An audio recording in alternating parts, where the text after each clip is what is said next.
బతుక్కి ఏ రోజుల్లో ₹1,00,000 ఇవ్వగలరా మీరు? నువ్వేంటి మాట్లాడతావు క్యాస్ట్ వారి గురించి? నన్ను అడుగు క్యాస్ట్ వారి గురించి, నేను మాట్లాడతాను.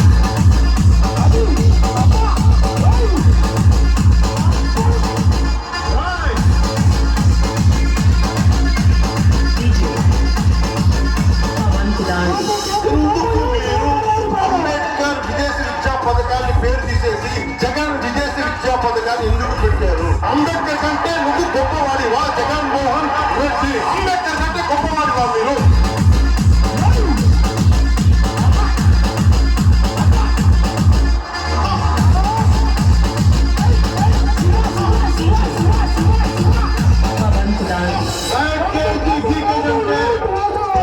వాళ్ళ కొడతాను కూడా పరిస్థితి చెప్తున్నా.